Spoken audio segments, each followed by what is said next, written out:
Tucker Carlson has broken his silence, and the Pentagon and Department of Defense are cheering his departure. Is it good that the mainstream media has cleansed itself of an anti-war voice? Where will opposition to mainstream objectives come from now?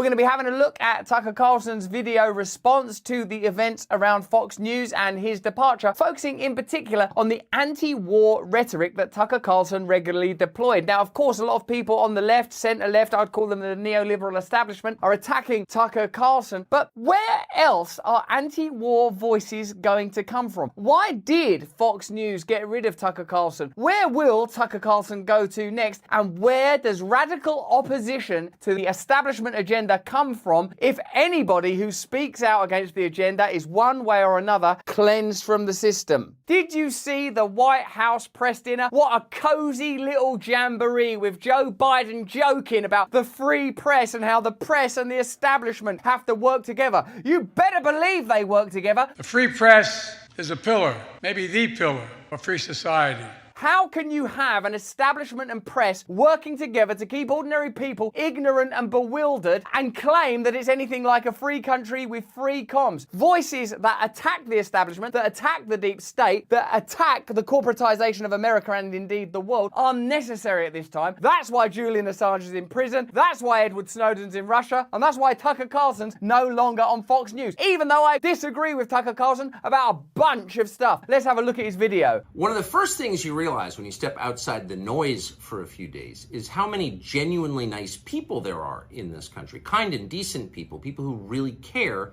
about what's true, and a bunch of hilarious people also, a lot of those. It's got to be the majority of the population, even now. So that's heartening. One of the things that I like about Tucker Carlson is he's a kind of frequency jam. The way he has those conversations with political figures where he's like, oh, okay, oh, all right. He's a difficult person to contend with, I imagine. And one of the things that surprises me is that people that oppose Tucker on cultural issues aren't willing to see that when it comes to things like the criticism of the war, the willingness to attack the establishment, the critiques of the military-industrial complex, the ongoing attacks of the deep state, that these are exactly the arguments of what was once known as the radical left just 20 years ago. Cast your mind back to the late 60s or the early 70s, the countercultural movement, the civil rights movement, Black Panthers, women's movement. You wouldn't find the radical left on the same side as like the Department of Defense and the CIA going, we've got to get rid of that guy. The attacks on radical anti-establishment voices often use the technique of saying, oh, you're far right now. But if we're far right for agreeing that the establishment needs to be took to task, then what have they become if they're on the same side as the Department of Defense or the Pentagon or the world's biggest corporations? What's happened to them? The other thing you notice when you take a little time off is how unbelievably stupid most of the debates you see on television are. They're completely irrelevant. They mean nothing. In 5 years, we won't even remember that we had them. Trust me, as someone who's participated. So it seems to be that Tucker Carlson primarily is attacking the mainstream media and obviously in particular his former employers, Fox. Those of us that were observing Tucker Carlson personally felt that he was getting disillusioned with the limitations of operating within a mainstream space. And it's interesting to observe, isn't it? And let me know what you think in the chat and the comments, that if you go on the TV and attack the war machine, attack the deep state, attack the mainstream media, attack the two-party system, that in the end you will be excluded. It makes you wonder how much control Rupert Murdoch has over Fox and how much it is a reflection of his own ideology. I used to think, well, maybe they don't care what anyone says as long as it's generating views and revenue and money and power. Like having me on there, it's like they don't care if I'm anti-establishment. They just think, who gives a shit what that little limey's saying? But now I'm starting to think, oh wow, there's the potential that voices like ours, voices like yours, can really make a difference. And yet at the same time, and this is the amazing thing, the undeniably big topics, the ones that will define our future,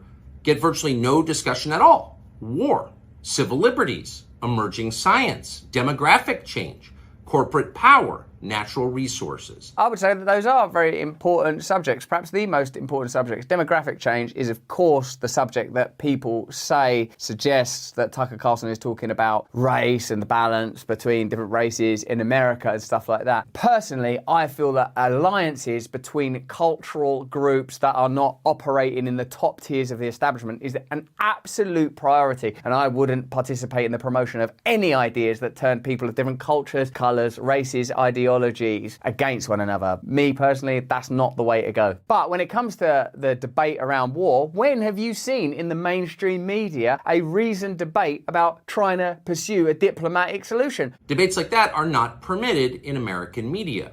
Both political parties and their donors have reached consensus on what benefits them, and they actively collude to shut down any conversation about it.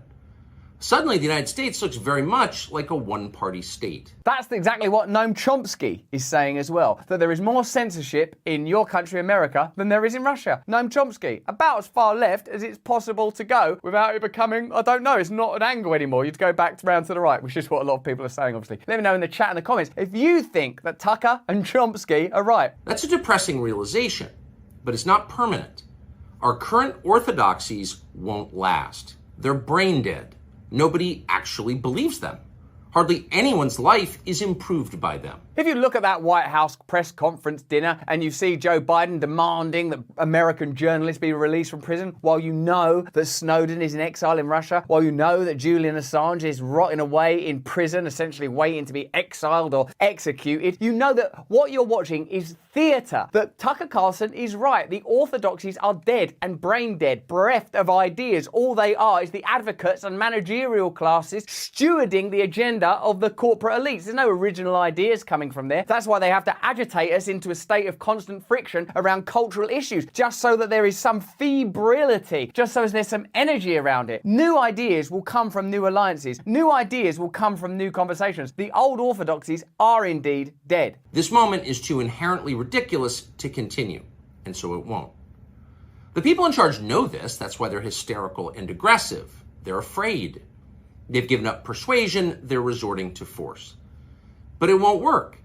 When honest people say what's true, calmly and without embarrassment, they become powerful. At the same time, the liars who've been trying to silence them shrink, and they become weaker. That's the iron law of the universe. True things prevail. Where can you still find Americans saying true things? There aren't many places left, but there are some, and that's enough. As long as you can hear the words, there is hope.